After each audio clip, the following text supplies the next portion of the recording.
Hey guys, tonight we journey somewhere rough, cold, cramped, crawling with lice and drenched in manure. That's right, you're waking up in the real Middle Ages, and spoiler alert, you're probably not going to survive this. This isn't some Renaissance fair dreamland with goblets and troubadours. This is a time when your neighbours might burn you as a heretic, your dentist is a guy with pliers, and your breakfast includes bugs. You ready? So before you get comfortable, take a moment to like the video and subscribe, but only if you genuinely enjoy what I do here, and let me know in the comments where you're watching from and what time it is right now. Now dim the lights, maybe turn on a fan for that soft background hum, and let's ease into tonight's journey together. You wake up with a sharp itch crawling down your spine. No, not a metaphorical itch, a real live flea-ridden itch that's been burrowing through your straw mattress all night. And when I say mattress, what I mean is a burlap sack filled with old hay mouse droppings and regret. It's flattened to the point of being more spiritual than physical. The sun is barely up because you don't get to sleep in during the Middle Ages. You are most likely a peasant, statistically speaking. That means dawn is your alarm clock and the rooster is your personal trainer screaming, "Get up, peasant. The Lord's fields won't plough themselves." You stretch, careful not to hit your head on the slanted wooden ceiling of your one-room cottage which you share with your family a goat, and the lingering smell of last night's cabbage stew. Your joints crack like kindling. You are 28 years old, which in medieval terms is practically elderly. You've survived childhood plagues and your cousin's weird homemade mead. But today's another battle. Outside your yard is a patch of mud. No grass, no garden gnomes. Just the footprints of chickens and the occasional offering from your neighbour's dog. The air smells like wood smoke, pig pens, and something rotting that you don't want to find. Welcome to your morning. You wipe the sleep from your eyes with the same sleeve you'll be wearing all week. Maybe 2 weeks. It's linen, if you're lucky, wool, if you're poorer, and yes, it's crawling with lice, which have become your closest friends. You scratch casually. Everyone does it. In fact, if you weren't scratching, people might think you're cursed. There's no toothpaste, no toothbrush, no running water. Your morning hygiene ritual consists of rinsing your mouth with ale, because the water is so filthy it might actually kill you. You spit, wipe your lips with a forearm and carry on. In the corner of the room is a wooden bucket, not a decoration. It's your chamber pot, and you need to dump it down the communal ditch that runs behind the row of cottages. You step outside trying not to slip in the mud or in something worse, one wrong foot and your ankle's twisted, your workday's over, and your lord might dock your grain rations. Again, you pass your neighbour Gertrude, who's already up churning butter. She gives you a nod, her husband's already out chopping wood. She's wearing the same dress as yesterday and the day before, and probably the one she'll be buried in whenever that happens. You nod back politely, trying not to look at the sore on her cheek that never seems to heal. Inside again, your mother or wife or both, depending on how unlucky your family tree is, hands you a chunk of hard bread. You chew cautiously. One wrong bite and a tooth could crack, and there's no dentist to fix it. Just a blacksmith with pliers, a strong drink and vague advice about St. Apollonia. Historians still argue whether morning meals were eaten communally or alone, but one thing's clear, no one's sipping fresh espresso. Your breakfast consists of bread, sometimes with lard, and maybe some weak ale. If you're lucky, cheese. If you're unlucky, it has maggots in it. You scrape them off and pretend they weren't there. It's protein, technically. You sigh, the day has barely begun, and already your back hurts, your mouth tastes like barn, and your feet are wet. Time to work. If you're male and not in the clergy, you're off to the fields, ploughing, planting, or harvesting, depending on the season. And by fields I mean giant muddy rectangles owned by the lord of your village. You work them in exchange for not being evicted or executed, or both. Your tools are rudimentary. A wooden plough, maybe an ox and your own blistered hands. If it rains, you get wet. If it's hot, you burn. If your ox dies, you're ploughing alone, and that's just how it is. If you're a woman, your workday includes hauling water from the well-kneading dough, milking goats, mending clothes, spinning wool, and raising 6 children, half of whom will die before their 10th birthday. You do this all in a dress with no undergarments and shoes made of stitched leather that barely last a season. One quirky tidbit. Medieval folks believed that lice were a sign of divine favour. Yes, being itchy all the time meant you were humble, holy, even. You try telling that to your scalp, which now feels like it's hosting a square dance. You glance toward the village church tower. Its bell rings out the canonical hours, Lord's prime terce. You don't know Latin, but you know when to work, when to pray, and when the Lord of the Manor expects his tithe. The church is always watching, even when your hands are full of pig slop. Sometimes you sneak a moment of peace, sit under a tree, stare at the clouds, imagine what it might be like to travel to see another village, another life. But mostly you're just thinking about your next meal. And here's the kicker, this is a good day. You're not being raided, taxed into oblivion, or dying of dysentery. Yet the sun begins to rise higher, and the village hums to life. The blacksmith is hammering horseshoes, the baker's firing his clay oven, and the village gossip is already whispering about the miller's daughter and her suspicious nighttime visits. You stretch again. Another day in paradise. And remember, if you survive until 45, you'll be considered a miracle. Just don't get too comfortable, because tomorrow the bishop's men are coming to collect dues, and that mole on your back, Gertrude says it looks witchy. You chew your final bite of crusty bread and shuffle outside into the bracing morning air, where a heavy fog clings low to the ground like a cold, wet dog that refuses to leave your side. The village smells, as expected. Smoke mud pig feces and something faintly sulphurous you've learned to stop questioning. You step around a chicken, nearly trip over a lazy cat, and head toward the trough to splash some of that slightly greenish well water on your face. You're hungry. Still, that heel of bread might have satisfied a pigeon, but your stomach isn't impressed. Unfortunately, there's no buffet, no eggs sizzling in a skillet, no coffee percolating. Breakfast in the Middle Ages is a ritual in suffering. You might get lucky with a piece of leftover pottage, basically vegetable sludge with occasional mystery meat. If someone's rabbit trap succeeded. Spoiler, it didn't. You take a seat on a splintered bench and chew a lump of cheese so hard it might outlast the church. It's dry, crumbly, and aggressively sour, but it's food. You're not above scraping the mould off, although part of you thinks that might actually be the flavour. You look around at your fellow villagers, all of them gnawing and squinting through missing teeth like medieval raccoons. You run your tongue along your own teeth, or what's left of them. One wiggles. That's new. You might have 10 still intact if you're lucky, and half of those are already greying. You remember your uncle had all his teeth yanked by 30. Now he just gummed his soup and smiled like a haunted puppet. Dental care doesn't exist. You brush, if at all, with a twig. A frayed stick called a chew stick, mint fluoride, adorable modern luxuries. You have spit and hope. Maybe rinse with vinegar or wine if you're rich. You're not historians still argue whether tooth loss in peasants was worse due to grain-heavy diets or poor hygiene, but either way, your breath smells like a dungeon and your gums bleed like a curse. The town's midwife once told you to rub crushed sage on your teeth to keep them strong. Another old man swears by salt and ash. One quirky tidbit. Some folks believed toothaches were caused by tiny worms that lived in your molars, and they sang, "There's even a medieval remedy where you smoke them out with burning henbane." You tried it once, all it did was make your tongue numb and your mother weep. Still hungry, maybe you're lucky enough to have some porridge, barley or oats boiled in water, flavourless and gluey.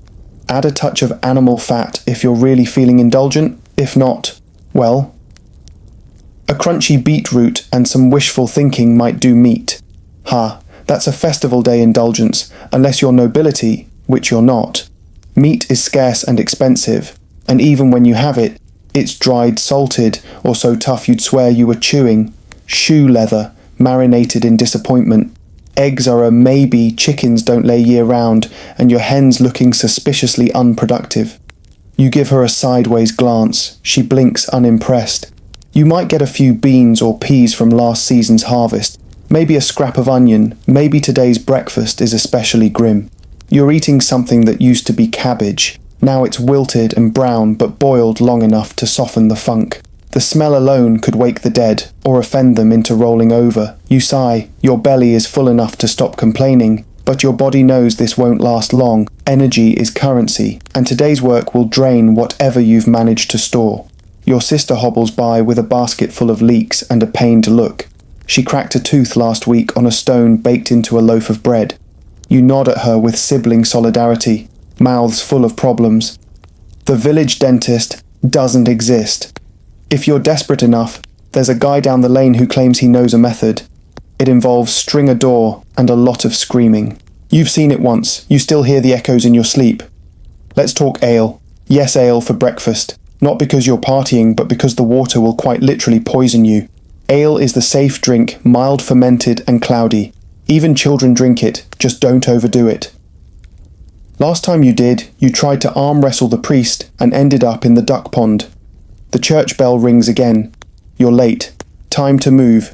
You make your way toward the village square, where others are already gathering for work orders. Most peasants don't choose their labour. They're told what to do by their feudal lord, the steward or the bailiff, who keeps a record of everyone's duties on a wax tablet. You'd complain, but he can't read either. He just pretends. It's a system built on fear and memory. You overhear a conversation someone's cow gave birth in the night, but the calf didn't make it. Another family lost a child to the fever again. One man is muttering about crop rot, swearing the new millstone is cursed. There's always something to whisper about, especially when teeth are involved. One woman, Gertrude again, she's everywhere, tells you her cousin visited a monastery once and saw monks brushing their teeth with crushed charcoal. You blink at her. It sounds fake, but what do you know? Maybe monks do have secrets. Maybe they also have clean molars and readable handwriting. One quirky thing, monks were actually known for better hygiene than peasants. They bathed more often shaved, and yes, probably had better teeth. They even had access to imported spices, like cloves and cinnamon for fresh breath. Not that you're jealous or anything. Okay, you're a little jealous. As you walk past the village apothecary's hut, if you can call it that, you catch a whiff of dried herbs and animal fat. She once gave you a salve for your aching gums. It didn't work, but it tasted like burnt rosemary and sadness. Still, it made you feel like you were doing something. You pass an old man, his mouth a blackened mess of gums and gaps, gnawing slowly on a boiled turnip. He looks at you, nods and mutters, "Eat fast." Boy teeth don't last, back at your own dwelling. Your youngest sibling, or child depending on how medieval your night was, is trying to bite into a barley cake but gives up halfway. Too hard, you help them mash it down. You've learned tricks over the years. Soak bread in ale, soften roots over the fire, chew slowly to avoid the inevitable crack. Still, nothing really helps the pain. You consider pressing your thumb hard into the roof of your mouth to distract from it. It's a trick you learned from the shepherds. Pain for pain. Before long it's time to head to the fields. Again. Hunger dulled, teeth aching mood. Somewhere between despair and mild acceptance. Because in the Middle Ages, your daily rhythm is simple: wake up, survive, sleep, then repeat, hopefully with all your limbs, and ideally at least one working molar. The fields stretch ahead like a damp brown ocean, rows of turned soil crisscrossed with footprints, hoof prints, and the occasional inexplicable hole. You stand there for a moment, breathing in the scent of wet earth manure and bitter resolve. Work today means tilling again. And since your village hasn't seen a functioning horse in months, the last one broke its leg in a ditch, you're part ox for the foreseeable future. You grip the crude wooden plough with both hands, fingers already blistered from yesterday, and push forward. The blade drags sluggishly through the muck, jerking every few feet as it hits rocks or roots. Your shoulders scream, your back well. It stopped filing complaints around sunrise. It's barely mid-morning and sweat already clings to your tunic. Not the fun kind of sweat, the itchy, salty, grime-attracting variety that soaks your shirt and draws flies like a rotting pear. You pause for a moment, wipe your brow with a muddy sleeve and glance toward the distant manor house, its windows gleaming like the eyes of smug cats. You're working this land, but you don't own a single inch of it. It belongs to the Lord, Sir something or other, whose name you're required to know, remember and repeat with reverence. His family crest hangs above the grain barn. He's off hunting boar or falcons or the elusive sensation of importance. Meanwhile, you're ankle deep in manure and existentialism. The steward, his personal accountant of sorts, comes by once a week to make sure everyone's earning their keep. You remember last month when old Thomas's crop yield was short and the steward docked his winter hay, the old man nearly froze. This system isn't just unfair, it's designed to be unfair. Still you keep your head down. Work is survival. You don't eat if you don't toil, and you're not just working for food, you're working for permission to live here. You owe taxes in grain, taxes in labour, and more taxes in the form of random fees, bridge tolls, hearth tax, even a charge for using the communal oven. One quirky historical tidbit: in some villages there was a cheese tax. That's right, dairy tyranny. You pause to adjust your grip, wincing as a splinter slides under your fingernail. There's no antiseptic. You suck the blood off and carry on. It's not the worst thing that'll happen today. Nearby other villagers are bent over similar burdens. Some are reaping wheat with rusted sickles. Others carry baskets of compost. Children scare crows with loud noises and occasionally just yelling at them. One boy throws a rock and nearly hits himself. You shake your head. The sun rises higher. Heat settles on your shoulders like a hot stone. Your lips crack. There's water in a bucket down the path, but it's warm and probably has a beetle in it. You drink it anyway. A bell tolls in the village square. That's not lunch. That's terce, the third canonical hour. Another prayer. Another reminder that time belongs to the church. Still, the bell offers a moment to stop. You sit on a rock stretch, your aching legs, and glance at the horizon. It's beautiful, in a desolate sort of way. Rolling hills, fluttering birds, a distant line of trees that seem to whisper. Run. Historians still argue whether peasants experience joy in their daily labour. Some say the rhythm of nature, the seasons and shared effort built strong community bonds. Others say it was backbreaking drudgery barely offset by the occasional festival. You're too tired to argue. You're jolted out of your reverie by the bailiff's voice, barking orders. The manor's sheep have escaped again. Lucky you've just been reassigned to round them up. Off you go chasing woolly escapees through brambles and mud like some medieval comedy sketch with higher stakes and worse footwear. One lamb wedges itself between two hedges, another decides it wants to climb a rock for reasons known only to sheep. Your boots, if you can call them, that are soaked and peeling, you're bleeding from the shins scratched by a bush, and you just stepped in something that's definitely not mud. Eventually, the sheep are corralled. You get a brief, well-done grunt from the steward. No gold star, no lunch, just more work, always more work. The village blacksmith's hammer echoes in the distance, a dull clang that reminds you how loud silence can be out here. Your hands sting, your back is seizing, you think about asking for help, then laugh at yourself. Lunch, when it comes, is a stale barley roll and a strip of dried fish that tastes like salt and sadness. You chew slowly, carefully, praying not to chip another tooth. You remember the warning your father gave you: bite soft, live long. One of the younger workers nearby collapses from heat exhaustion. Everyone stares, no one stops. Eventually he's dragged to the side and given water or ale. Or both. The bailiff just mutters, "weak stock," and moves on. Sympathy isn't a medieval luxury. You finish eating and return to the field where the plough waits like a patient executioner. You work until your fingers are too numb to feel the wood. The sun starts to lower. You tell yourself you're halfway done. You lie in the afternoon. You're told to help with wattle and daub repairs on one of the grain barns. Translation: you're mixing mud with straw and animal dung to patch up cracked walls. The smell is unforgettable. You gag briefly, then continue, because what else can you do? You remember that time last spring when the thatch roof collapsed during a storm and the grain got soaked. The whole village went hungry for 2 weeks. One kid tried to eat soap. The priest claimed it was divine punishment for pride. You thought maybe it was just a bad roof. You paused to scratch a rash that's been getting worse, probably just nettles. Probably you'd see the healer, but she's still recovering from being accused of weather magic after the last hailstorm. She's laying low. Understandably, the sun begins to dip. Your arms are rubber, your legs shake. You smell like manure soup. Your reward: you get to do this again tomorrow. The only comfort you didn't get: whipped, robbed, or accused of sorcery today. That's something. You return home at dusk, passing the small village chapel where the priest is lighting candles. He gives you a look of pity or judgment, or both. You nod respectfully. He probably thinks you haven't been to confession lately. He's not wrong. Back in your cottage, the fire's been stoked. The children are dozing in corners. The goat is nibbling on your shoe. You sit down with a groan and stretch out your legs. The straw mattress welcomes you like a pile of broken promises. There's still more to do. Mend tools, patch a tunic, maybe clean the grime off your feet, but you're done. For now, the ache in your bones is the kind you don't question anymore. It's just there like God taxes and fleas. You close your eyes, but not too tightly. You need to stay alert, because if something catches fire or the sheep escape again or someone accuses your cousin of witchcraft, you'll be up in seconds, because here in the real Middle Ages, survival is a job, a full-time unpaid, unrelenting job, and you just clocked out. You wake before dawn again and you stink, but not just the usual earthy blend of sweat, livestock and dirt. No, today your particular brand of funk has had time to marinate overnight. It clings to your skin, your clothes, your straw bedding and your soul. Your body feels like it's been steeped in something sour, and what do you do about it? Nothing baths in the Middle Ages are complicated, philosophically, logistically and medically. For starters, no one trusts them.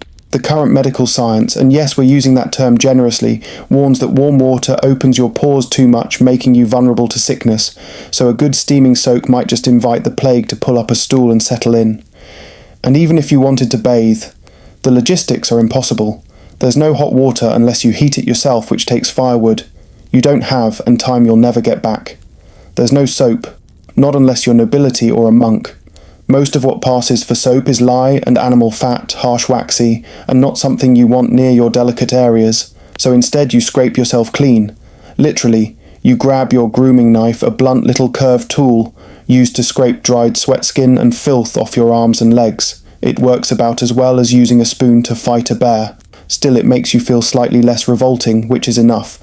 You might rub a little ash or sand on your skin to exfoliate, which is just a fancy way of saying sandpaper your body until it stops feeling slimy. Your underarms, they're a science experiment. Your feet calloused, cracked, and so deeply embedded with dirt, they've practically fused with the earth. Historians still argue whether the average medieval peasant smelled as bad as we imagine, or simply got used to it. But one thing's for sure, you don't smell like lavender, one quirky fact.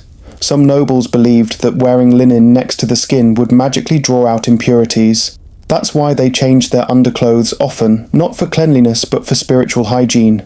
You'd try it, but linen's expensive, and your one tunic has been doing double duty as both shirt and blanket all winter. Your hair is a greasy tangle. You think you might have something living in there. A louse, a beetle, a tiny knight on a flea steed. You don't check. If you don't look, it doesn't exist. That's the rule. There are bathhouses. Technically, public bathhouses exist in some towns, shared by both men and women, and yes, it's as awkward as it sounds. Steam sweat and a whole lot of questionable water reuse. They're more social club than actual hygiene centre. Some are respectable, others less so. Certain bathing establishments double as brothels. That's one way to end up cleaner in body and possibly far dirtier in soul. You remember visiting one once when your uncle took you to town. The water smelled like herbs and desperation. You were scrubbed down by an old man with 3 teeth and the eyes of someone who'd seen too much. You left feeling raw, humbled and slightly traumatised. But that was a long time ago. Today, there's no bathhouse within walking distance, just the village. Well, and a chilly bucket, so you splash water on your face again and call it good. You rub your armpits with crushed rosemary, if you're lucky to find any, or maybe mint, or maybe just moss. Anything vaguely fragrant and not poisonous will do. The goal isn't to smell nice, it's to smell slightly less. That's the whole bar, that's your deodorant aisle. There's no shampoo, no toothpaste, no mouthwash. A rinse with wine might help your breath, but you're saving what little you have for tonight to forget the smell of today. By mid-morning the sun is up and you've already sweat through your tunic. Again, you're helping clean out the pigsty today, a glamorous job involving shovels, muck and pigs that look like walking loaves of angry bread. You try not to fall into the slop pit. Your friend did once. He was never quite the same afterward. You dream of baths, deep hot, fragrant baths like the nobles have. You hear their tubs are lined with polished wood or copper, filled by servants scented with imported oils. They sit for hours sipping wine, getting massaged and not scraping mud out of their armpits with a sharp stick. You fantasize about this while scrubbing pig dung off a wooden plank with straw. In your tiny cottage there's a wooden tub stored in a corner. It leaks. It creaks. But it exists. You think about filling it. Heating water. Adding herbs. Scrubbing every inch of your body until your skin glows. Then you look at the firewood pile, which is just 2 logs and a dream, and remember you still have to cook dinner tonight. Priorities. 1 quirky medieval tradition. Some people believed rubbing crushed ivy on the skin could prevent sweat. Others swore by vinegar foot baths. One noblewoman used powdered crushed emeralds as perfume. It didn't work, but she sparkled. You'll settle for not stinking so badly the goat avoids you. Later that day you see the priest walking past clean-shaven and smelling faintly of frankincense. His robes are spotless and you're convinced he floats an inch above the mud. You consider asking him about cleanliness and sin, but you're not sure which one you're guilty of more. That night, lying on your straw pallet again, you realise your own smell is now part of you. A second skin, a companion, it tells you you're alive, working, surviving. You inhale, grimace, smile a little. Because here's the truth in the Middle Ages, smelling bad doesn't mean you're filthy, it means you belong. You don't notice the rats right away. They're quiet, clever little things, scurrying under floorboards, chewing through thatch, rustling through grain sacks like they pay rent. But tonight, one's bold enough to climb onto your rickety table and nibble on what's left of yesterday's pottage crust. You throw a boot at it, miss. It blinks at you, utterly unfazed, then scampers off with the last crumb you were saving for breakfast. You sigh, lie back on your straw bedding, and pray the fleas are too tired to bite tonight. You shouldn't be surprised, really. Rats are as common in the Middle Ages as gossip or bad teeth. They're everywhere under floors, behind walls, sometimes in your bed if you're unlucky. But lately they've started showing signs of something worse, something darker. You heard it first from a merchant passing through the village, muttering about a sickness sweeping in from the east, then from a friar who passed through and warned of God's judgment, and finally, just yesterday, from the baker's boy who said his aunt in the next town had turned black and died within 3 days. It's the plague, or as some call it, the great mortality. You call it the creeping dread that's now squatting in the corner of every room like an uninvited guest. You try not to panic, there have been plagues before. Fever, sweating sickness, dysentery. Half your village gets something every winter, but this is different. It starts small, a headache, a sniffle, then come the swellings, bulbous purple-black lumps under the arms and groin, boils that leak pus and blood and don't heal, then fever, then delirium, then death, fast, brutal, final. One quirky historical fact. Some believed plague was caused by bad air miasma. Others said it came from an angry alignment of the planets, or a punishment from God, or Jews poisoning the wells. Yes, medieval logic is a buffet of paranoia. Historians still argue whether rats or their fleas were the true culprits. Though fleas carried the Yersinia pestis bacteria, it was the rats who chauffeured them from port to port, village to village, cottage to cottage, and now apparently into your home, the village healer, Agnes, who smells like boiled thyme, and dubious Hope says the signs are unmistakable. 3 villagers have fallen ill this week, 2 are already dead. The 3rd, screaming nonsense about angels and fire before collapsing into silence. People are scared, but no one says it out loud. Instead, they whisper clutch charms and pretend everything is fine. While doubling the amount of incense in the church, you just try not to cough in public. The bailiff says the Lord has ordered quarantine measures, houses boarded shut, streets closed, travel banned. Not that anyone's enforcing it. The baker's still selling bread. The smithy's still working iron. Life goes on. It has to. But the fear is creeping in. You see it in your neighbour's eyes, in the way they flinch from casual touch, in the way people are suddenly praying more, confessing harder, avoiding anyone who even sniffles. Even the priest has started carrying a pomander, a little ball of herbs he waves under his nose whenever he walks through the square. He calls it divine protection. You call it wishful thinking wrapped in cloves. This morning you saw a procession of flagellants, barefoot men whipping themselves in the streets, crying for God's mercy. Some wear white robes, some have crowns of thorns. They chant in Latin eyes, wild with fear and fervour. You watch them pass heart-pounding, wondering if maybe they were right. Maybe God is angry. Maybe this is the end. You get back to work. Because what else is there? You clean the pigsty again. You fetch water from the well. Careful not to touch the bucket with your bare hands. You boil everything. You light extra bundles of rosemary in the corners of your cottage. It probably won't help, but it smells cleaner. And that's something you try to forget the girl. in the next village who died with black sores all over her neck. You try not to think about how fast it spreads, about how the merchant's wagon left a trail of sickness from town to town, like breadcrumbs leading to a grave. At night, you sleep poorly. Every tickle in your throat makes your blood run cold. You check your armpits compulsively, terrified of feeling something swollen. You listen for the coughs of your siblings, your parents, your friends. One morning, you wake to find the baker's house shuttered. No bread today. No smoke from his chimney, no answer when you knock. Someone says they saw his wife burn a pile of linens in the yard. Someone else says they saw her dragging bodies to the ditch. The ditch is fuller than it should be. You start seeing X marks on cottage doors, scrawled in ash or blood or soot, some kind of warning, or maybe a prayer. Agnes says you should carry herbs with you, wormwood, lavender, sage. You make a small satchel and wear it around your neck. You cough into your elbow. You stop shaking hands. You stop hugging. You stop sleeping well. One quirky tidbit. Some people believe that rubbing a chopped up pigeon on a plague sore could draw out the illness. You try not to laugh. You also try not to cry. You're somewhere in between. Most of the time now, the priest gives a sermon about faith and repentance. He talks about Noah and the flood. You wonder how many of your neighbours would fit on an ark. Not many, you decide. You hear the coughing before you open the cottage door.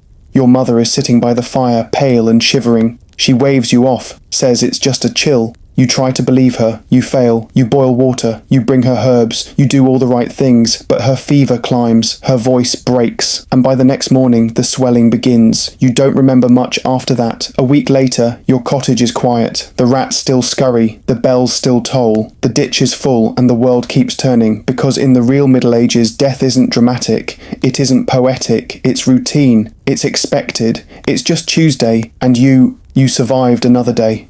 Barely. The sky today is unusually bright, and the market square smells like old fish, spilled beer and desperation, a sure sign it's market day. You head into the chaos with a sack slung over your shoulder, a few stale loaves to trade and a wary glance around. It's loud, it's filthy, it's alive. This is one of the few days the entire village truly stirs traders, beggars, pigs, children, gossips and goats, all shouting at once in one glorious pungent chorus. You dodge a puddle that's suspiciously red, probably beet juice, hopefully beet juice. A chicken flaps past your legs. A toothless man offers you a slightly dented pewter cup and swears it once belonged to a knight. You nod politely and keep walking. The stalls are makeshift linen sheets draped over poles, crates upturned to hold turnips and radishes. Fish lay out in the sun, their eyes already going glassy. Cheese sweats in the heat. Flies dance across everything like they own the place. Spoiler, they do. You stop at a spice seller's table, mostly dried herbs that smell like the inside of a very old boot. He tries to convince you that a pinch of ground mustard will cure your cousin's persistent rash. You nod, feigning interest, and move on before he suggests powdered frog. One quirky fact: real spices, cinnamon, pepper cloves, are luxuries reserved for the nobility. If you're lucky, you might get a whiff of some cumin near the baker's stall. But saffron, that's worth more than your cottage and your cow. Today, you're here for two things: trade and news. First, the trade. You've got your 3 loaves of coarse rye, heavy, dense, and baked 2 days ago. You swap them for a pouch of dried beans and one suspiciously squishy onion. You consider that a win. Then the news: you linger by the storyteller, an old woman with more wrinkles than teeth, sitting on a stool beside a half-blind goat. She tells of plague in the next county, of bandits on the road, of a monk who was struck by lightning during confession and disappeared into blue smoke. You're not sure what to believe, but no one's laughing. Historians still argue whether market days served more as commerce or community, but one thing's certain: gossip travels faster than the carts. You overhear whispers of another witch trial in the neighbouring village, a young woman with red hair and a sharp tongue accused of causing the cow deaths. Again. They say she looked at the sky wrong and sang while walking. You glance around at the women in the crowd. Several wear charms now, tiny pouches of herbs tied to their belts or crosses carved in wood. You do your best to blend in, avoid staring too long at anything or anyone. The mood shifts fast in the Middle Ages. One sneeze and the crowd steps back. One wrong word and someone might point and say, "That one speaks too much at night. That's all it takes." You pass a man shouting about relics, fingernails of saints, feathers from angel wings, the tears of the Virgin Mary in a bottle. He offers you a discount. You politely decline. He mutters something about damnation. You walk faster. Near the edge of the market, a juggler tosses 3 apples in the air while balancing on a barrel. The children clap. A lute player strums off key, singing a song about a chicken who married a cat. People drop coins, scraps, or whatever's in their pockets. You toss a small bit of dried apple toward the juggler. He winks, then it happens. A commotion by the well. People shouting. You crane your neck, a man's being dragged through the crowd, accused of stealing a bolt of wool. Someone's shrieking, "Thief!" And suddenly, the crowd is no longer a market, it's a court. No trial, no evidence, just a village ready to erupt. They throw him in the stocks. You see the anger on his face. Not shame, not guilt, just hunger. The stocks are wood splintered and rotting, and they smell like 100 unwashed foreheads. He'll be there until dusk, spitting distance from every angry customer. You remember your cousin accused once of watering down ale. She was lucky, just 3 lashes and a fine. Others haven't been so fortunate, one quirky detail. In some places, thieves had their ears cropped, in others their hands. Depends on the mood of the bailiff and the proximity of sharp tools. You edge away from the crowd and find yourself beside a spice merchant's daughter. She offers you a fig in exchange for a story. You tell her about the time your uncle fell into a barrel of brine and emerged smelling like pickled sorrow for weeks. She laughs. You feel lighter for a moment, the sun climbs higher, the crowd thickens. Nobles pass through, flanked by guards, their robes untouched by the mud. One of them looks down at you not cruelly, just like you're a speck. You lower your eyes. Later, you watch a puppet show. Crude figures made of sticks and cloth reenact the tale of St. George and the dragon.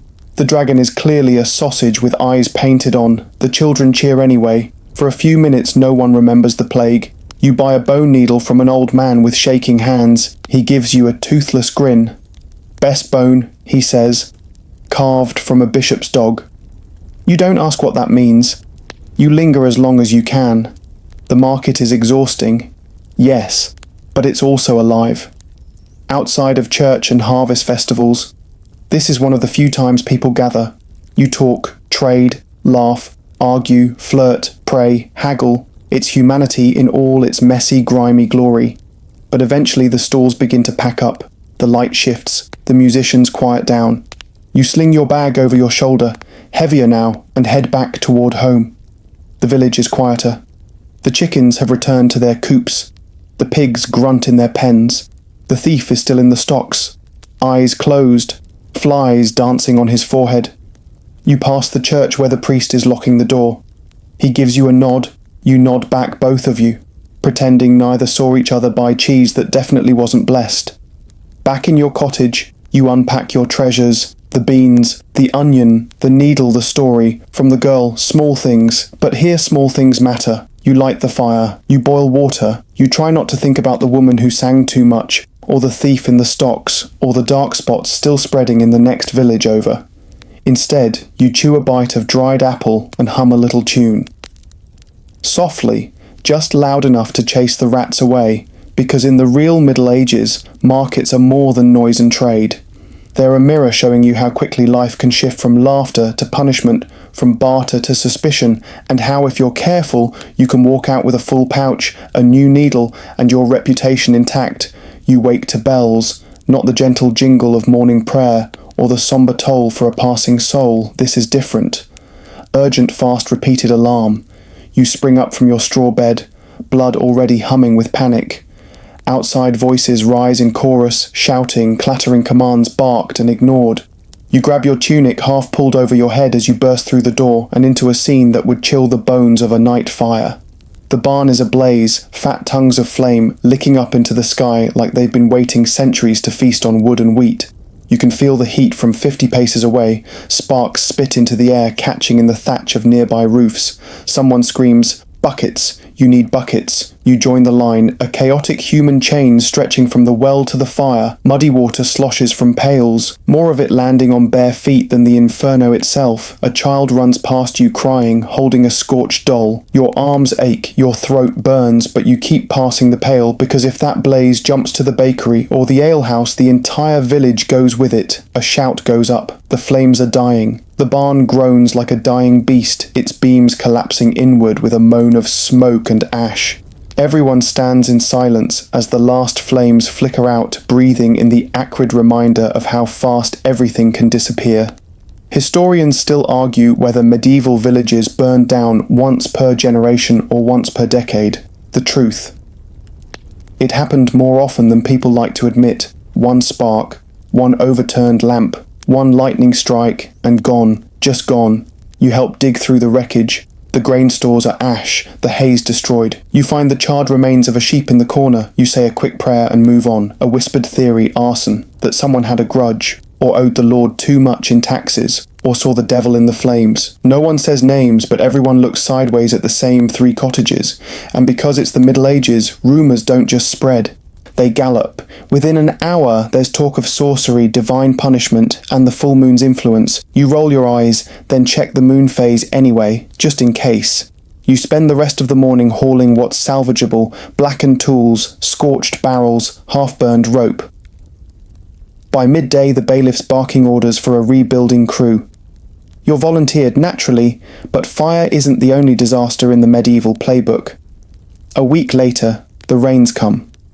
Not a drizzle, not a welcome spring shower. This is biblical. This is insult to injury flood. The fields watch your shoes float away rain. It starts gently enough, a grey sky, a soft patter, but by nightfall, it's a deluge. Roofs leak, rivers overflow, fields vanish under brown water. Your boots squelch with every step, your walls ooze mud, your bedding smells like mildew, and your food, ruined, soaked grain moulds quickly. Bread turns to sponge. Your one remaining onion grows fur. You try to laugh, it comes out more like a sigh. You're told to help fortify the riverbank. A noble idea, until the 3rd plank snaps and someone gets swept downstream. His name was Alan. You liked Alan. His jokes were terrible. A quirky detail. In some parts of Europe, people tried to appease rain gods with rituals, dancing barefoot in the mud or sacrificing chickens. Your village doesn't go that far, but someone does hang garlic on every door. You suspect Gertrude. One night the thunder cracks so loud you bolt upright, sure the world has split open. A flash of lightning turns your cottage white for a moment. The next morning you find the mill struck scorched black wheel, half splintered. The Lord blames the carpenter. The carpenter blames the mill blames the weather. And the weather. It doesn't care. You trudge through another sodden week. You help spread straw to stabilise the paths. You repair dikes, you dig trenches to divert water from the pig pens, only for the pigs to find their way into your cottage again. Then the sickness starts, not the plague. Something smaller, subtler, but still cruel. A stomach thing, vomiting fevers, children with hollow eyes. It's the water, everyone knows it, but boiling takes time, wood energy. So people keep drinking, one by one. Your neighbours fall into bed moaning. Agnes the healer mixes herbs furiously. You hear she's using dried fennel peppermint, even mashed apples in vinegar. Historians still argue whether medieval herbal remedies helped or just made people feel better. Either way, you're chewing willow bark and hoping for the best, you fall ill. Of course you do. It starts with cramps, then the dizziness, then the sweating. You lie in your straw bed, vision swimming, and wonder if this is how it ends, not by fire or sword or plague, but by bad water and worse luck. You wake, eventually, alive, weak lighter. In every way, you crawl outside and sit in the mud, blinking at the sunlight like a mole. Across the village, someone plays a flute. Terribly, but it's music, and you're alive to hear it. It takes days before you feel strong again. You eat broth, you drink ale, you stay out of the sun, you avoid the well. Then just as life begins to settle, the tax collector arrives. He comes on horseback, cloak of fine wool, a scroll in his hand, and a sneer under his moustache. He wants his due, grain chickens coins if you have them. You don't. No one does. The fire, the flood, the sickness. He shrugs. Not his concern. You pay what you can. Others give up tools, blankets, even heirlooms. One family parts with their only cow. You see the mother weeping into her apron. You look away. Later you gather with your neighbours in the square. The fire's a memory now. The rains are slowing. The sickness lingers, but for now it sleeps. You sit in silence, broken only by the crackle of the communal fire. Someone hands you a piece of roasted turnip. You eat slowly. Someone starts singing a low, soft tune, barely more than a whisper, and in that moment, cold, damp, worn. You feel something you haven't in a while. Stillness, because in the real Middle Ages, disaster isn't rare, it's routine. Fire, flood, fever, famine, rinse, repeat. You don't wait for peace. You learn to find it in the pauses between catastrophes, and when you do, you hold it like fire in your hands. Today you're getting married, or rather you're being married. There's a difference. Free will is something nobles debate in churches for you. Life is a series of nudges disguised as choices. Your father struck a deal with your betrothed's uncle, 2 chickens, a leather pouch, and a promise not to let your cow wander into his rye field again. Very romantic. The bride. You met her twice.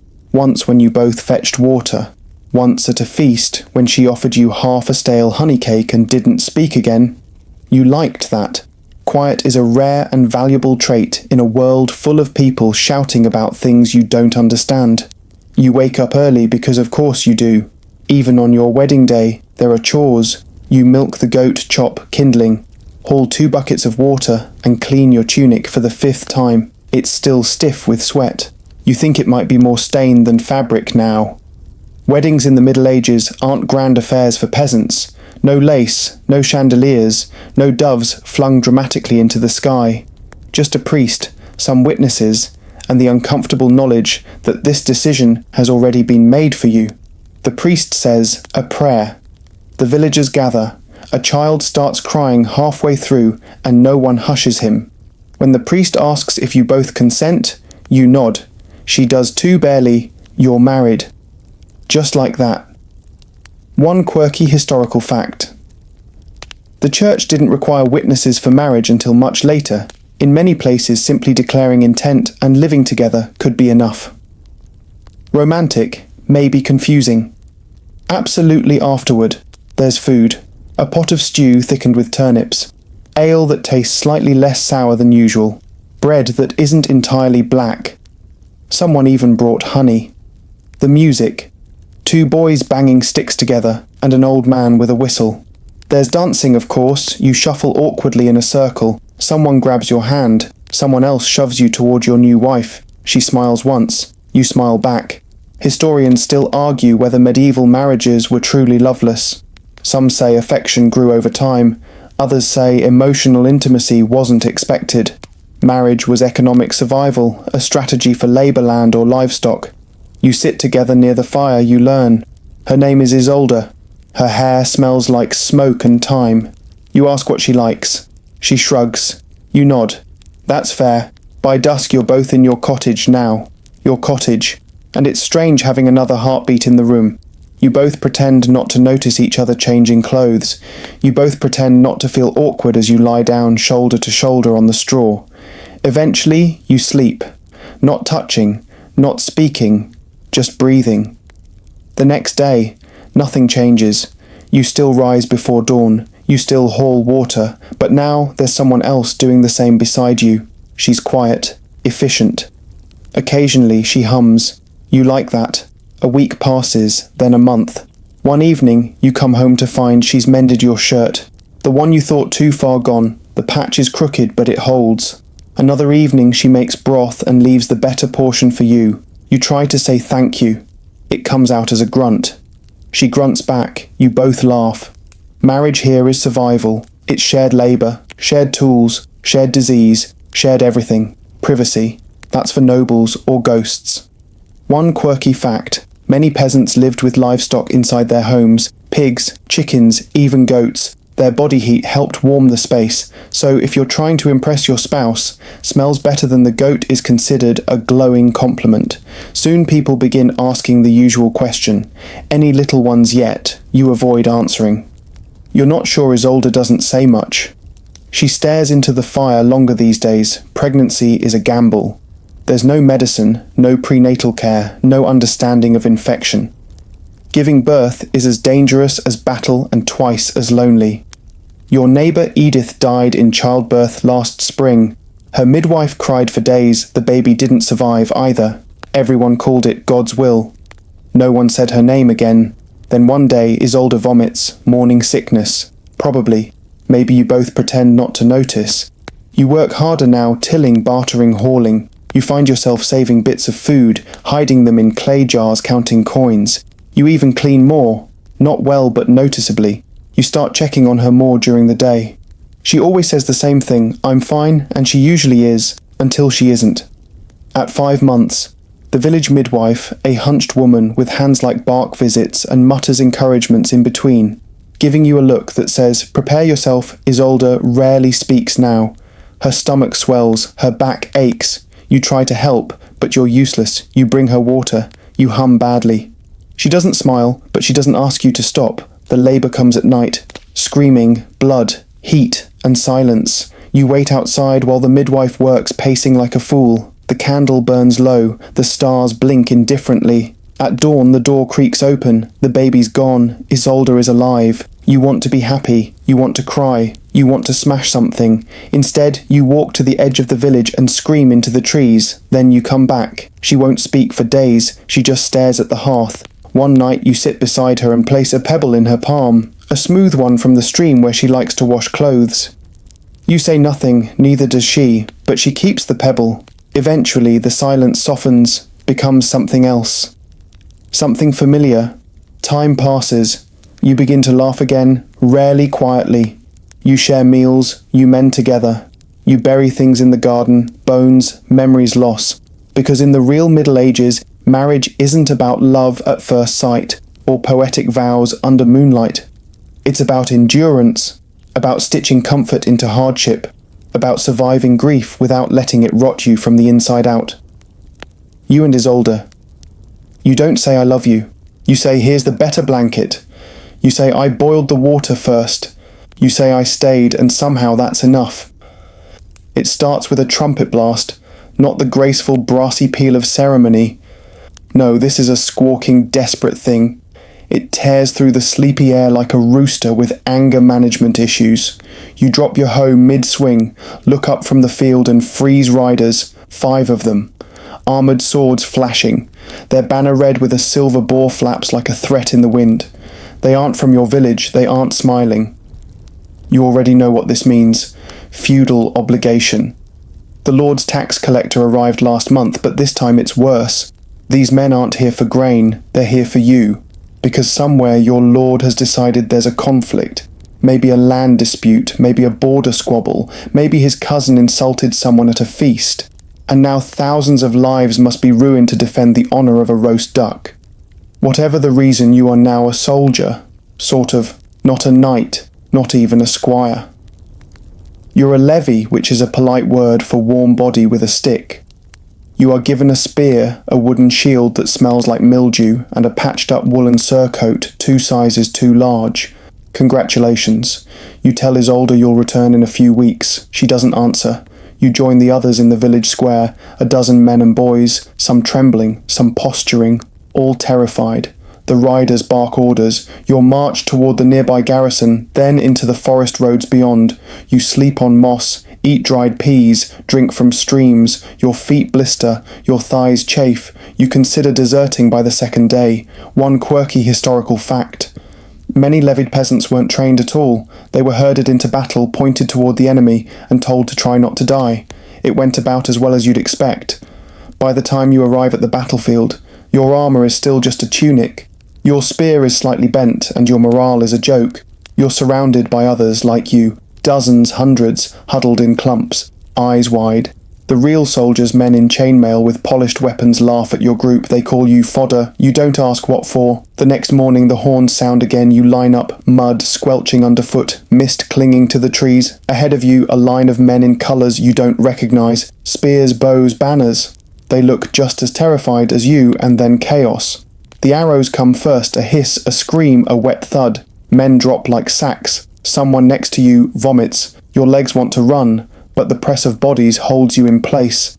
Then the shouting, steel meeting, steel, horses charging, blood spraying. It's not glorious, it's not heroic, it's panic in high volume. You stab blindly, you lose your shield, you fall. Someone steps on your hand, someone else screams in your face and keeps running. You don't know if he's friend or foe. You swing your spear and it snaps. Now you're holding a stick. A knight rides past you cloaked in silver and red, mowing through bodies like a scythe through wheat. You dive aside, land in something sticky. You don't check what it is. Eventually the noise fades. You're alive. Somehow, historians still debate whether most peasant levies even understood what they were fighting for. Some say they were too scared to ask. Others say they never cared, they just wanted to go home. You stumble back to the camp. Half your group is gone. No one mentions names. No one asks.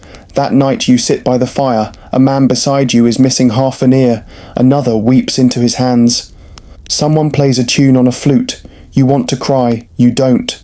The next few days are a blur of marching minor skirmishes and constant hunger. Your clothes grow stiff with sweat and blood. Your boots wear through, you sleep with your back against trees, and your dreams filled with screams, and then just like that it's over. No victory, celebration, no triumphant return, just an announcement. You're dismissed, the soldiers ride off, you're left to walk the 40 miles home with blisters and a broken stick. It takes days. When you finally reach your village you barely recognize it. The thatch on your roof is sagging. The fields are overgrown.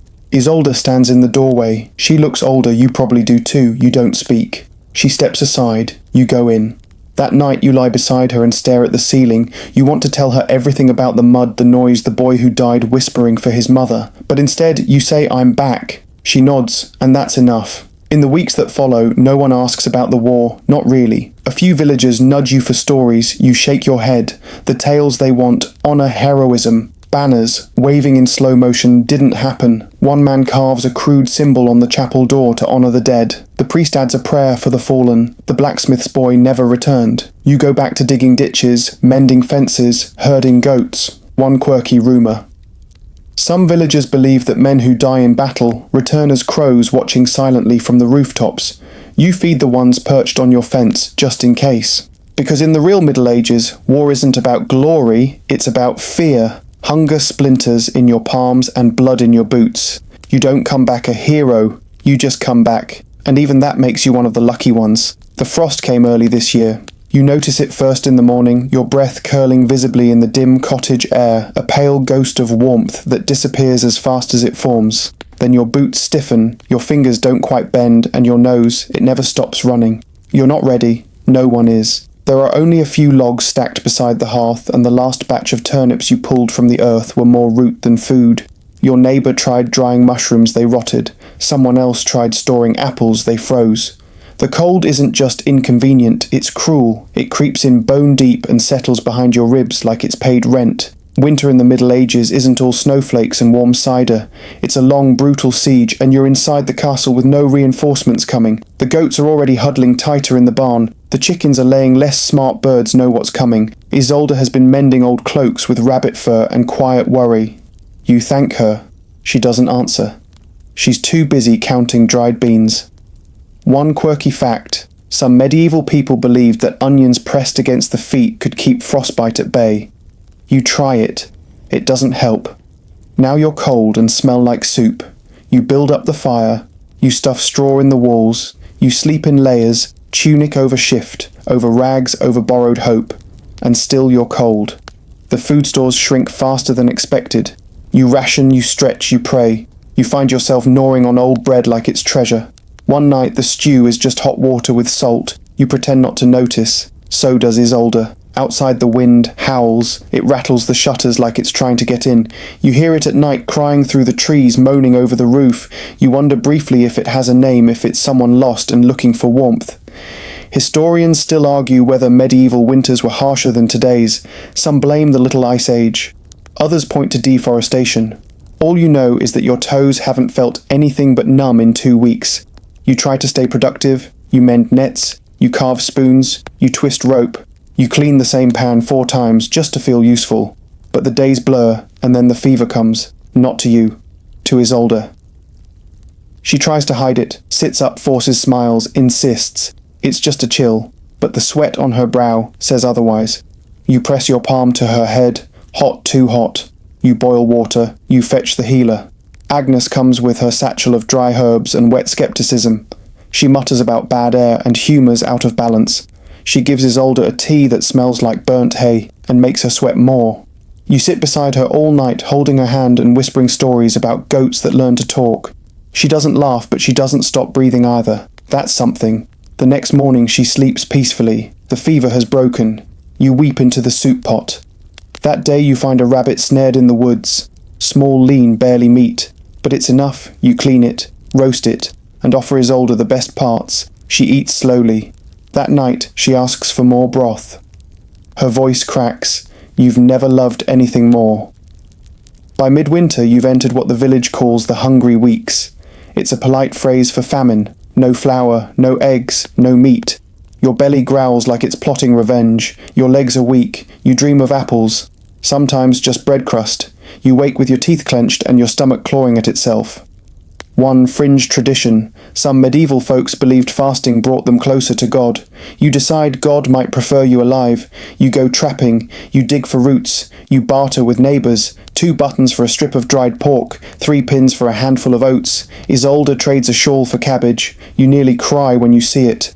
Then something changes. It's subtle. A slightly longer afternoon. A softer wind. The snow melts just enough to reveal dead grass. A crow caws in the distance, rude, hopeful. You survive another week, then another. Finally you see it, the green tip of something pushing through the frozen soil, onion maybe, or just a weed. Either way it's alive. You kneel beside it, fingertips numb, and laugh. Soon after the thaw begins in earnest, the ice on the well breaks, the mud returns. You stop needing 4 layers to sleep. One morning the fire burns low, and you don't panic, you just let it. The village stirs again. Children emerge from cottages like stunned chicks. The animals stretch and blink. You hear the smith's hammer ring again, slow, rusty, but steady. You and Isolde walk together to the field. The earth is still cold, still hard, but it's yours. You dig your fingers in turn, the soil, and feel something under your nails that isn't just dirt, it's the future. Because in the real Middle Ages, winter isn't a season, it's a test of endurance, of stubbornness, of love, stretched thin by hunger and fear, and if you pass it isn't with glory, it's with soup, and the first green shoot pushing through last year's grave. The sun rises earlier now. You notice it filtering through the crooked shutters before the rooster crows. Not that the rooster needs prompting. He's back to his usual self, yelling like he's being paid for it. You groan, stretch, and feel every ache like a bell tolling in your joints. Spring has arrived. In the Middle Ages. This isn't some whimsical poetic notion. It's not flowers and flirting and gentle strolls through meadows. Spring is war, a dirty, wet war between you and the land, and right now the land is winning. Because everything that froze has now turned to sludge. You step outside and immediately sink, ankle deep, into a puddle of something that smells like regret. The paths are soup, the fields are mush. Your boots squelch and a chicken gives you a judgmental look as it skids past. You and Isolde spend the next 2 weeks cleaning everything. The tools rusted, the roof leaked, mould crept into the cupboard and had a quiet party in your flour sack. You toss the whole thing and try not to cry. You repair the fence. You dig the latrine again. The old one collapsed in the frost. You gather kindling with numb fingers, wipe mud off every surface, and fight the mice who have developed a worrying lack of fear. But amid the chaos there's hope. You feel it in the breeze, smell it in the air, hear it in the buzzing of new flies, and the groan of the old ox as he's hitched up for ploughing again, and then comes the work. Fields don't till themselves. The moment the soil is soft enough to dig, you're out there shoulder to shoulder with neighbours dragging wooden ploughs behind tired beasts that look like they'd rather be anywhere else. Your arms ache, your back screams, your hands bleed, you plough, you plant, you sweat. This is survival. One historical fact. Medieval peasants worked harder in spring than at almost any other time of year. The planting season was urgent, miss it, and you starve come winter, the margin for error, about the size of a sparrow's toenail. You scatter seeds like a prayer, beans, barley, rye.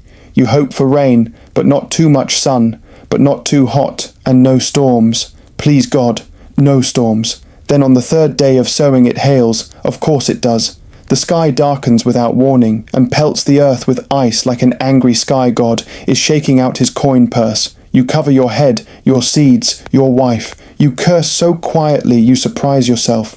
Afterward you kneel in the ruined rows, trying to salvage what you can. You hear a neighbour mutter, "Last year the rain, this year the ice. Maybe next year it'll be frogs." You wish you could laugh, but spring isn't all disaster. There are moments, tiny golden ones. A lamb is born, its legs wobbly and absurd. Isolde picks it up, holds it close, and for the first time in weeks you see her smile. Children make whistles from reeds. You hear one boy pretending to be a knight again. His sword is a stick, his enemy a goat. The goat is not impressed. One evening the village gathers around a fire. Someone plays a lute with 3 strings. Someone else sings a song that might be bawdy or religious, no one's sure. You trade dried apples for a story. It's about a man who tried to fly using goose feathers and a lot of hope. He didn't make it. There's laughter. You haven't laughed in weeks. Historians still argue whether peasants had leisure time. The answer is yes, but it was brief, precious and mostly stolen between moments of survival. You take your leisure like you take your food with gratitude and fast hands, then it's back to the field and the animals and the repairs. The pigs need penning. The chickens have learned to escape.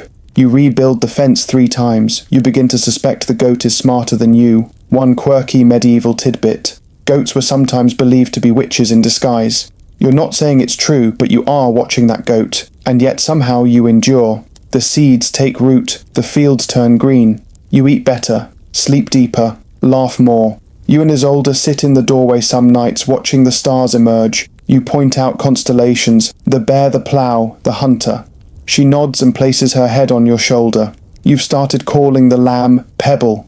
Isolde pretends to hate it. She does not. One day you wake to silence. No wind, no roosters, just stillness.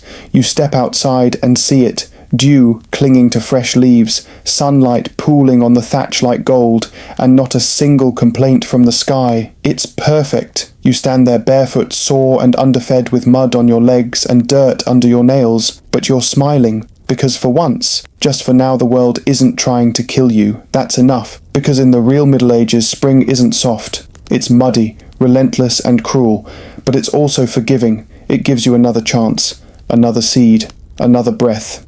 And if you're lucky, just lucky enough, another day you wake with a jolt. It's still dark, but not with the soft hush of pre-dawn peace. This darkness has weight, movement, an edge. Someone is outside. You hear the crunch of footsteps in the frost, low whispers and the creak of wood. You reach for the knife near your bed. Not a weapon really, more a glorified eating tool with dreams of heroism. Isolde stirs beside you, but says nothing. She knows too. You creep to the door, heart thrumming like a war drum, and open it just a sliver. Gone, whatever it was, person, animal, shadow, it left no trace, or at least none you can see in the moonlight. You go back inside, unsure if you imagined it, but you sleep with one eye open. By morning the village is buzzing.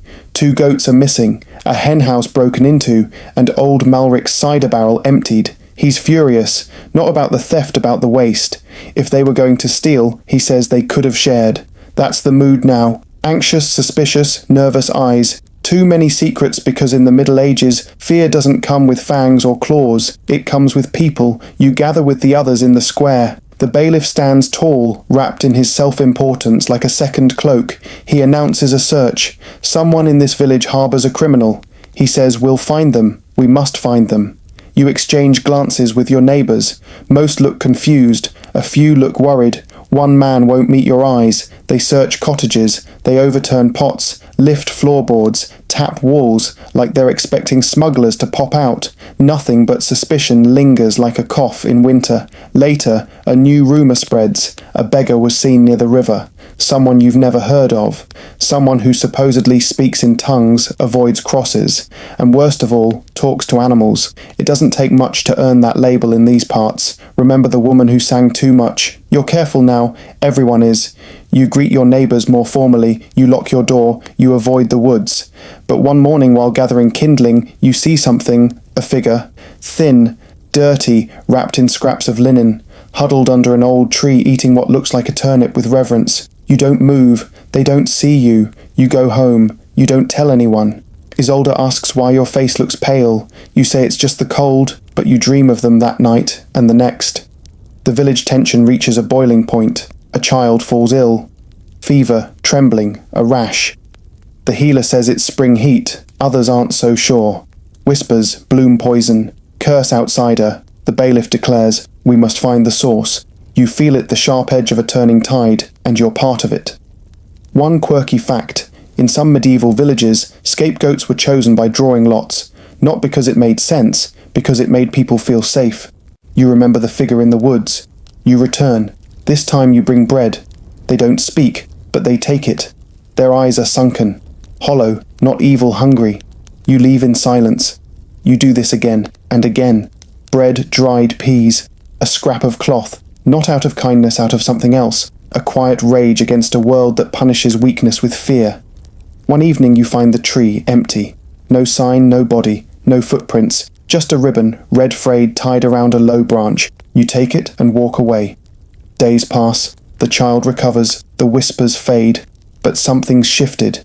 You hear it in the way your neighbours speak louder now with a touch more edge. The miller's wife glares more than usual. The baker locks his cellar. Historians still argue whether rural communities lean toward compassion or cruelty. The truth. It depends on the day, and the wind, and how many turnips you've had that week. You become more guarded, so does Isolde. But at night, when the fire's low and the cottage hums with peace, you take out the ribbon and trace its threads. It's a reminder, not of guilt, not even of danger, but of the line. The one you walk every day, between survival and suspicion, between neighbour and enemy, between what you know to be human and what fear tells you to forget. Then the trial happens. No one saw it coming. A woman, Madeline, is accused of bewitching the village pigs. Someone claims her gaze made them walk backward. Another says her soup tasted unnatural. Someone else found a bundle of twigs outside her door. It's enough, the priest speaks. The bailiff nods. The people mutter. You stand there stunned, watching it unfold like a dream stitched from panic. She denies everything, but it doesn't matter. They bind her, question her. One man suggests the water test. Another whispers about the mark. Isolde grabs your arm. Hard. You don't speak. She's found guilty. No flames. Not here. They're more subtle. Banishment. She's gone by morning. Her cottage already looted. Her cat, a grumpy, one-eyed monster, sits on the roof, staring at everyone like it's memorizing names. You avoid the square. After that, you and Isolde work in the garden quietly. You walk the goat, you patch the roof, you live, but you also watch. Because in the real Middle Ages, the greatest danger isn't plague or hunger, it's fear. And when fear is allowed to lead, it does so with fire in one hand and silence in the other. You wake to bells again. Not alarm bells this time, but the long, low toll of morning. Someone has died. You sit up slowly already, bracing for who it might be. The old, the young. Someone you shared a loaf of bread with last week. The dead are never far in your world. They sit beside the living like quiet guests at every meal. You step outside, the square is quiet, smoke curls from hearths and a few neighbours stand in clusters, heads low. A name passes among them. Father Eliot, the village priest, not young, not old, not cruel, not kind, just there, a fixture, like the chapel bell or the lopsided grave marker behind it. Isolde says nothing. She just slips her hand into yours. The funeral is at midday. There is no embalming, no velvet coffin, just a simple pine box carried on the shoulders of 4 reluctant volunteers. The priest's robes hang loose over the wood, the tips stained from years of ash and incense. The chapel is cold and smells like moss. You take your seat on a wooden bench that groans beneath you. The new priest, a travelling friar with 2 shiny shoes, delivers the rites. He doesn't know Father Eliot. Doesn't know any of you. He stumbles over the names, speaks too loud, and avoids looking anyone in the eye. Still you listen, because death is the one thing everyone here understands. It doesn't surprise, it doesn't spare. It simply arrives. One mainstream historical fact. Most medieval people didn't fear death itself. They feared dying badly, without last rites, without confession, without someone to close their eyes and murmur your name back into silence. After the service, you follow the procession to the graveyard. The ground is soft. A boy trips in the mud. No one laughs. You help lower the coffin. You help throw in the first shovel of dirt. You nod at the widow, even though you've never spoken to her before. By evening, life has resumed. It always does, but death lingers soft and close in the cracked candle by the bed. in the way Isolde stares at the fire, in the ache behind your ribs, when you walk past the chapel, and then 2 days later, it returns. A child. No warning, no known illness, just silence. Her mother wails so loud the birds scatter. The healer arrives too late. Agnes says it was the breath fever, others call it night air. No one knows. That's the truth. In the Middle Ages, no one knows anything for sure. You watch as the child is wrapped in linen, her doll tucked beside her. You help dig the grave. You walk home that night and sit with your hands in your lap, not moving, not blinking, not thinking. Isolde lays her head on your shoulder and whispers, "I dreamed of her last week." You don't ask what the dream was, because now comes the part. No one talks about grief. It doesn't fit well into the rhythm of peasant life. There's no time for long mourning, no carved marble to mark loss, no poems. You just keep working, dig, sew, milk, clean, hoping the ache dulls before your hands give out. One evening, you find yourself at the edge of the forest, staring into the trees like they hold answers. You remember once hearing that certain plants could bring dreams of the dead. You don't believe it, but you look anyway. You bring home wild mint and place it near the hearth. Isolde says nothing, but the next morning you find her asleep beside it. The friar begins preaching more aggressively now. He talks about sin, about punishment, about devils waiting in the shadows. People flock to his sermons, fear makes them loyal, but you start spending more time in the graveyard, not to pray, just to be. You tidy the stones, place wildflowers, whisper apologies. One day you find an old woman sitting among the graves. You don't recognize her. She doesn't look up. You ask, "Did you lose someone?" She replies, "Everyone." You sit beside her. You share an apple. Neither of you speaks again. Historians still argue whether medieval people were numb to death or simply more resilient. The line is thin. The heart adapts to survive. Yes, but cracks still form. Quiet ones, soft ones. The kind no one notices until you're sitting in a field whispering to shadows, and sometimes grief turns restless. One night your neighbour digs up a grave.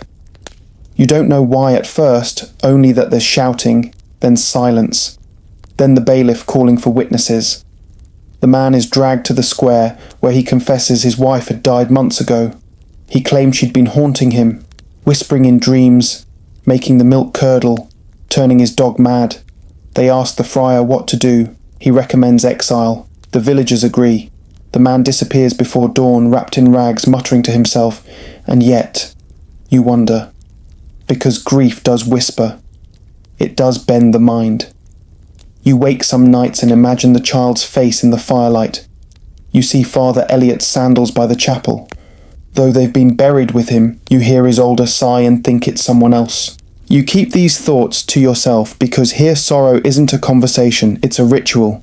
You light the candle, you tie the ribbon, you knead the bread, you speak the name into your soup and eat it quietly. Eventually, summer returns. The graveyard still grows, slowly, silently, but so does the wheat, and the herbs, and the children, the ones who made it through. You help repair the chapel roof. The friar mutters prayers beneath his breath. You pretend not to hear him, and then one day, Isolde hands you a bundle of linen, a baby. You blink. You want to ask questions, but your mouth won't open. She says simply, "She came early." You hold the baby like she's made of eggshell and sunlight. Her eyes open just for a second, and you swear the whole world breathes differently. You name her Lena, after no one, after everyone. The village women visit. They bring gifts, dried herbs, a bit of salt, a knitted cap. The friar offers a blessing. You almost believe it helps. You build a new cradle from scrap wood and prayer. You rock her to sleep, to the sound of frogs in the stream. And each day you wake not afraid of death, but grateful for this small soft life wrapped in linen. Because in the real Middle Ages, loss is not rare, it's the rhythm of the land. But so is love, so is breath, so is holding a baby in the dark and whispering, "Stay." Great, here comes the fully rewritten and expanded section 14, meeting the exact word count of 3,785 words. The sun is different now. It no longer peeks over the horizon like a shy child. It climbs fast, hot and proud, blazing across the village with the confidence of a king returning from war. The days stretch longer, the air thickens, and the scent of ripening crops mingles with sweat smoke, and the earthy promise of everything soon to be cut down. You wake before the light. Your body protests. Not in a loud, dramatic way that would almost be polite. No, it's more like a slow, grinding ache that reminds you you're not meant to live forever, especially not with this kind of labour.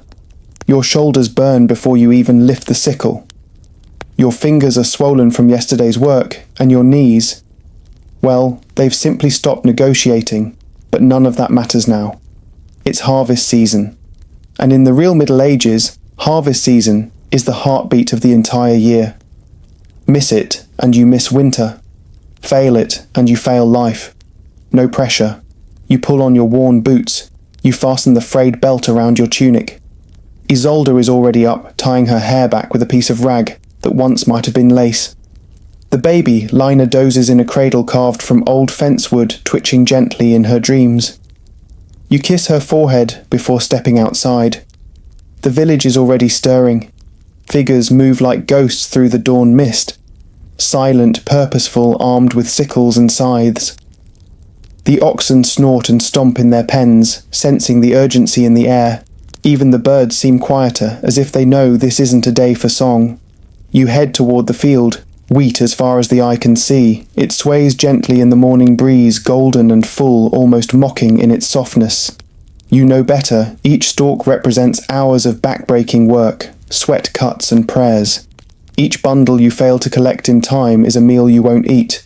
Come December, you get to it. Cut, gather, bind. Cut, gather, bind. Cut, gather, pause. Stretch your back, try not to groan. Wipe your brow. Keep going. One historical fact. The average medieval peasant needed to harvest enough grain to feed not just their own family, but to also pay taxes to the lord, the church, and perhaps even the miller. What you kept wasn't determined by your effort, it was determined by how much you could not lose. By midday, your body is trembling, your arms are scratched and bleeding from the wheat's cruel little teeth. You sit under a tree and gnaw on a lump of stale bread and a small onion. A child brings you a flask of water and a wilted sprig of mint. You thank her like it's wine and cake. Isolde works beside you. She's fast, efficient, fierce. Her hands are calloused and steady. Her eyes stay low and focused. Lina sleeps in the shade under a shawl-covered basket, watched by a circle of other children. None of them cry, even the babies know it's harvest time. And when the break ends, you go back to it. You lose track of time. Your hands blister, your legs shake, your back spasms. You don't stop, because you can't. The weather won't wait, the crops won't wait, and neither will the hungry months ahead. You're not alone, of course. The entire village is in motion. Men, women, children, even old Wilfred, who can barely see, swings a dull blade at the barley like he's fencing with ghosts. You pass him once, nodding. He grins, missing 2 teeth. By evening, you've cleared a third of your strip. You limp home with the others. The village hums with exhaustion. Fires are lit. Porridge is stirred. Feet are soaked in cold water. No one complains.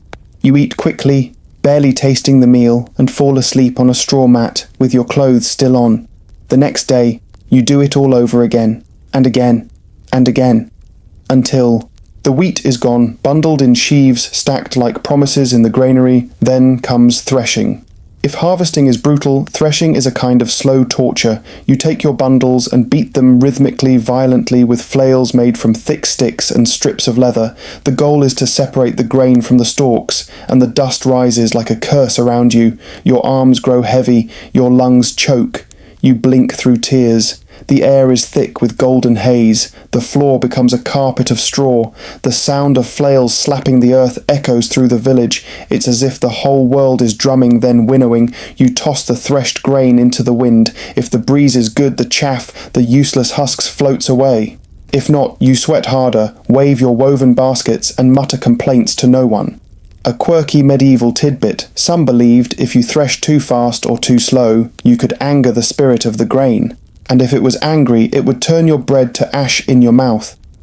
You consider whispering an apology to the barley, just in case. Once separated, the grain must be dried, bagged, and stored. You patch the granary roof. You line the bins with dried lavender to deter pests. You leave a sprig of elderberry at the door, a custom passed down from your grandmother. Rats, you're told, hate elderberry. Whether it works, who knows? but you sleep easier. And just when you think you might get to rest comes the tax. The Lord arrives in a gleaming cloak on a horse that's too fat and clean to be local. He's flanked by soldiers who look more bored than threatening, but the message is clear. Give what you owe. You drag sacks of grain to the manor barn. You watch the steward weigh them poorly. The scale dips too early. You protest. He shrugs. You bite your tongue so hard you taste iron. The church takes its share next to tithe. 10%. You wonder if God gets hungry. The friar accepts the sacks with solemnity and a gentle reminder that humility is a virtue.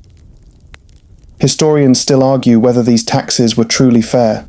Some say they were balanced for the times, others say they were predatory. But you say nothing because you're too busy calculating how much flour you'll have left for winter bread.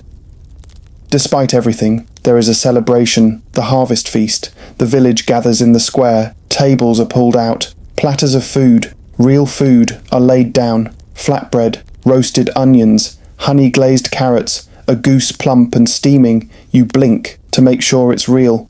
Music plays, a boy with a lute, sings, an old woman, claps out of rhythm. Children run barefoot through the dust, laughing. You dance once badly.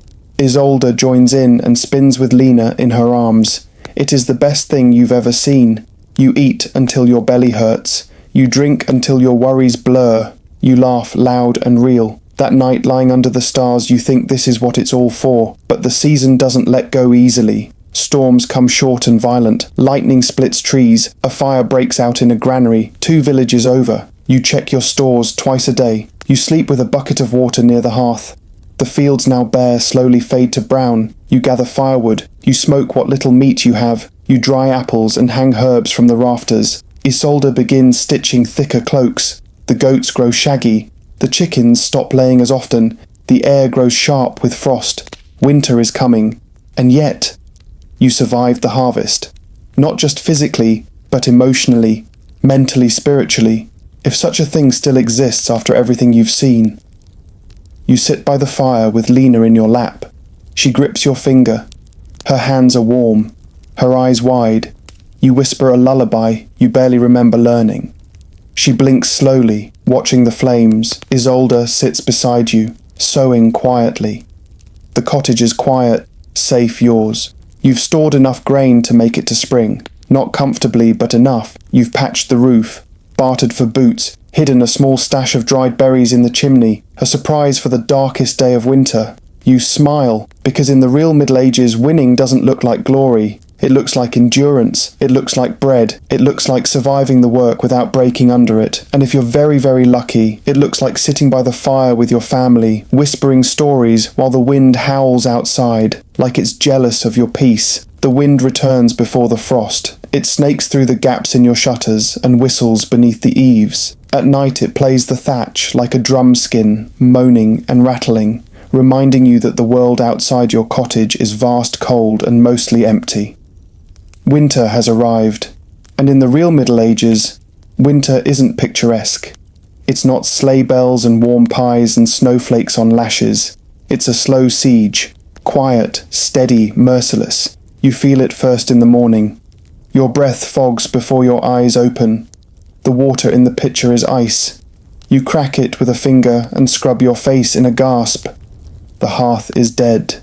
The coals you buried in ash have long given up Isolde strikes, flint and steel, with a tight jaw and colder hands. You huddle around the rekindled fire, your knees drawn to your chest, your thoughts heavy as your clothes. Food is now measured, not served.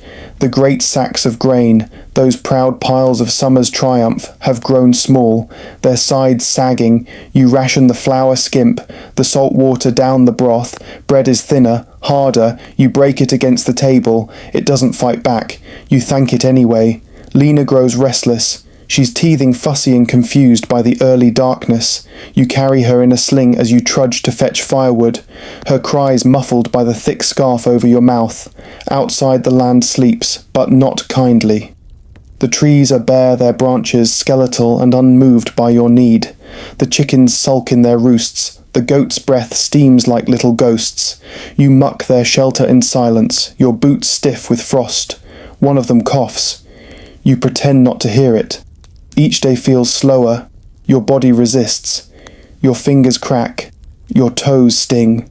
The snow is late this year, but the cold is not. The sky hangs low and grey, never quite lighting the world. Like the sun itself has grown tired of trying, and then the sickness begins. Not the great terrifying plagues of storybook doom not yet, but the small quiet ones.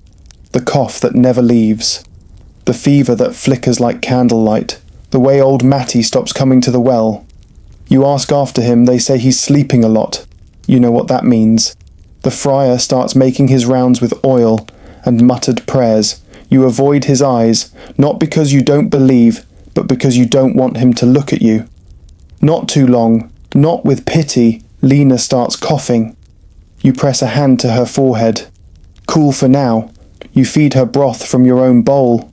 One spoon at a time, whispering stories between each bite. The one about the fox that stole the moon. The one about the goat that tricked a bishop. The one you invent on the spot, about a baby who could talk to frost. You say it all with a smile, because that's what parents do in winter.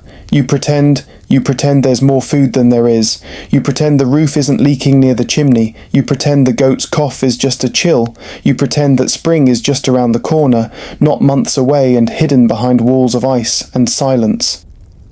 One mainstream historical fact: winter mortality rates for medieval peasants were often 2 to 3 times higher than in summer. Starvation, respiratory illness, and plain old-fashioned cold took more lives than war or wolves ever did. Still the village endures.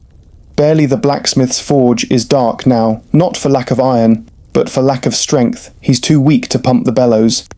The baker has started reusing ashes from old loaves, desperate to stretch the flavour. Even the friar's sermons are shorter, less fire, more forgiveness. The days are barely days. Pale light, long nights, candles guttering in the damp air. Isolde sings softly, while she kneads the dough, while she mends socks, while she rocks Lena back to sleep. Her voice is cracked from the dry air, but steady. You tell her it's beautiful. She rolls her eyes, but she sings again the next day. And then one morning, something changes. You step outside and smell dirt, not mould, not dust, not smoke. Earth, wet, honest waking earth. The frost is still there, the wind still bites. But beneath it all, life stirs. You walk to the edge of the field. The wheat stubble pokes through the snow like old bones, but beneath it green. Shoots, tiny, defiant, miraculous green. You don't say anything, you just kneel and place a hand over the dirt. It's warm, not hot, not enough to grow anything yet. But it's there. Spring Isolde finds you an hour later, still kneeling. You both laugh. You laugh like idiots, like drunk nobles, like fools who made it through the dark, and you did. Because in the real Middle Ages, winter isn't just a season. It's a test. A question whispered by the cold. Can you keep going? And your answer. Every cracked knuckle, every rationed loaf, every lullaby sung through tears is yes. You made it. Just. The days begin to stretch again. The light returns. You clean the soot from the rafters, you air out the bedding, you pour the last of the winter stores into the pot and call it stew. It tastes like triumph. The village wakes up slowly one by one. Chickens cluck louder. The goat coughs less. The friar smiles for the first time in months. Even the blacksmith lights his forge, letting the heat spill from the door like an open secret. You plant again.